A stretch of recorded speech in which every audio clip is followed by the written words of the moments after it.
Unless your SMP consists of dreaming Technoblade fighting to the death and blowing up villages, then your server might look a little more like Hermitcraft, a regular survival where people build all sorts of farms and bases at a massive scale across a long period of time. And so today, I thought I'd come up with a list of 5 different fairly original Megabase ideas for survival Minecraft. Starting things off, we've got pyramids. Now, pyramids are one of the few things I feel like I'd recommend to the new player, as it's just easy to get sand and sandstone and make something really big, and it doesn't take too long, provided you don't make it huge, and you've got a lot of space in between, in the middle, you've got all the sections that you can make. For example, Cub on the Hermitcraft server has got different sections for different farms. He's got long corridors with automatic farms with the push of a button, and it's ridiculous. And if you haven't seen it already, I'll link the video in the description. And speaking of Cub, one of the things he does perfectly is colours. I mean, this is one of the colour palettes that he uses inside his build, and it's just brilliant. I mean, I don't know how he comes up with it. He ends up with lapis on the ceiling, he's got honeycomb on the walls and cactus as pillars. I mean, it's just so bizarre, but it works. The colour palette just feels perfect.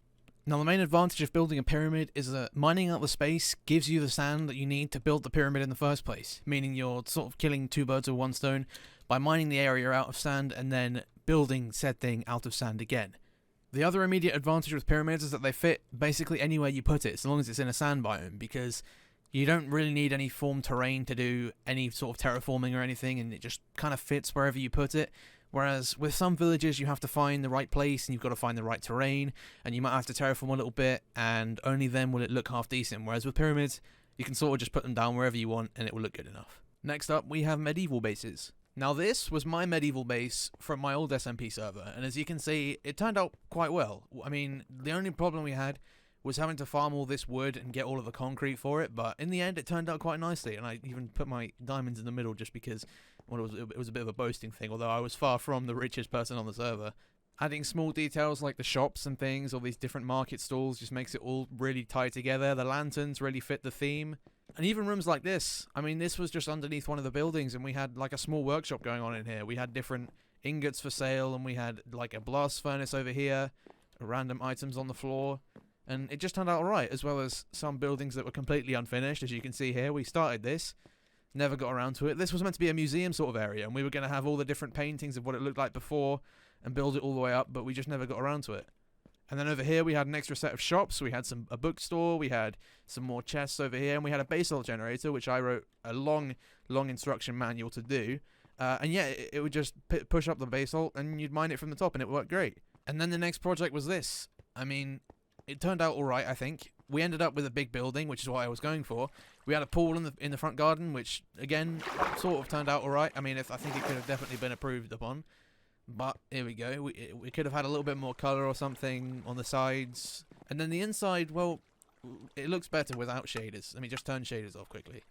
I mean, here, I think you can really see the colours that I was going for without the shaders, because the shaders sort of flushes out the light a little bit. But, I mean, this building, again, this turned out just as I expected it to. I'm really proud of this. And then again, just more area that's completely unfinished. As I said, you've got to be careful with these mega bases. You don't want to build something you're not going to finish. And this was the second project. It was a small little farm area with a nice man-made tree in the background, supposed to look a little bit natural with the dangling leaves and things. But again, it just never got finished. I mean, you see up here, I made these little water things in the ground so that I could farm all the crops and plant them all up here, but I just never got around to it. I just got too busy. And then this was the last project, which was basically a big mine shaft. I mean, I mined this whole thing out by hand with the efficiency 5 and the insta-mine, however, but I mean, it took long enough. We ended up with exactly what I wanted to, in the fact that we had a big mine with a lot of gold and diamond in it, and then we had the small little like diamond pockets on the side, and we had lava down here. If I just go down here, there's the lava there. You can see we've got some campfires to make it look a bit nicer, as well as a giant portal, so that when people came through the portal to see my base, they would see this when they came out of the nether portal. And during the day it looks a little bit nicer, but it still looks pretty good at night. And then this was the last thing we built, which was a giant crane to fit really nicely up here with the build. I can't fly up there, I've not gone quick enough. So yeah, medieval bases being one of the more difficult ones. However, once you do build it, it's a lot more rewarding. It's a lot more rewarding. And look at that. I mean, just with the sun shining in the background, you can see it just looks perfect. And granted, a lot of this is shaders. I still feel like it would look pretty good in regular Minecraft. Small thing, this tree's been burning for 2 weeks. yeah, I'm just gonna leave it alone. World tours and burning trees aside, the next one is pirates. Now, I feel like a pirate ship would be really cool in a survival world, and this kind of thing would fit perfectly in the middle of the ocean. I mean, it could go with something like this, with the palm trees and the big buildings and the watchtower volcano and all that, but I just feel like this is so doable for a survival world. Like, it seriously is. Most of it, I mean, I don't even know if the interior's done. I've not even looked inside. He's definitely built up the area enough. I mean, look, these are meant to be beds and the hammocks and stuff, and you got all the space up here. Is even this? I mean, I don't even know what this is. I mean, if you have the patience to build all of the wood for this, or gather all the wood, I mean, it's so doable. Look at what you can fit inside. Wait, I'm gonna have to break through here. I'm gonna have to break in. The amount that you could fit, I mean, even this is interior, but you could fit so much in here. If you just added like a storage system maybe underneath here, and you could even fit like a mob farm in here, in this part. You can have chests down here, super smelters, you know, everything. It's even got some writing on the side. It says goo or ghoul or goose.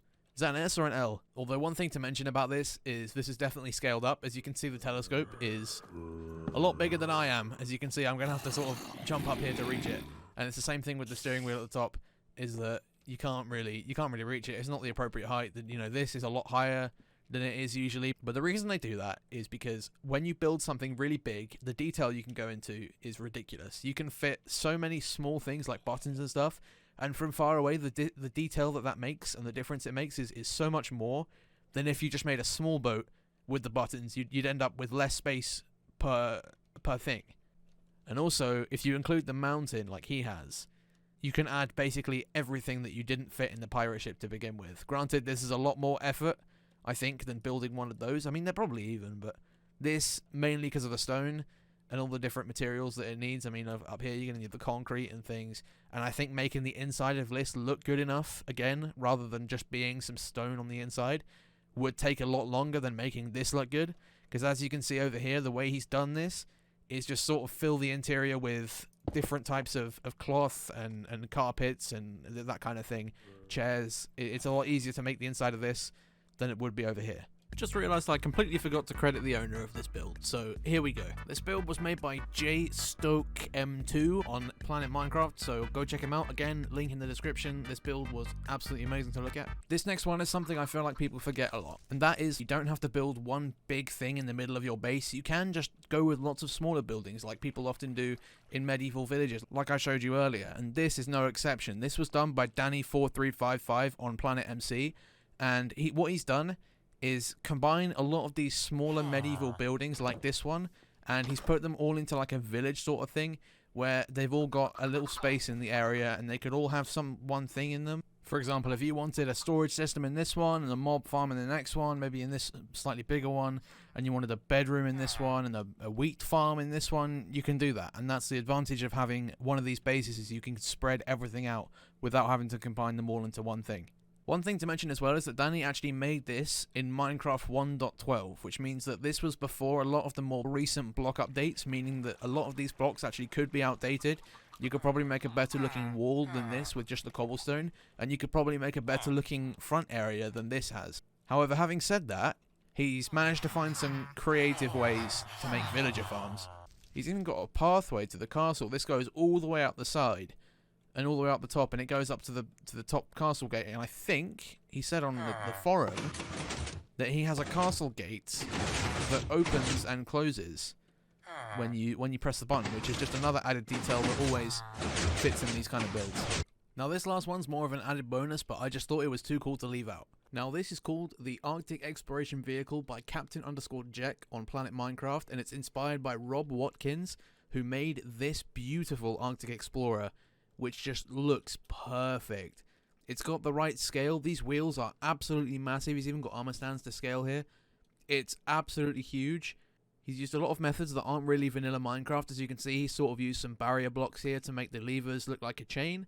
But a lot of this is very doable. And again, this is maybe not something that you'd consider building in a survival world, but the kind of thing that I feel like could definitely fit a lot of different things in it. You could have a chest system in here, you could have a mob farm, you could have, honestly, the space you can have with this and the amount of things you can put inside it is ridiculous. And although a lot of these rooms are empty, I think he did interior one. There we go. He did. I'm gonna have to break in here. He did interior one of them, and you can see he's used different banners to make it look like seats. He's got different redstone inputs to look a bit like a control area, and he's got all these different desks for more. And I think there's these buttons which do something on the outside. Maybe they were just for show. Turns out it was just for show. I was just being an idiot. Also, this video was only really meant to be 5 minutes, and I've somehow managed to make it 10.5, so you're going to have to bear with me with that. But I hope you all enjoyed nonetheless, and I'll catch you in the next one.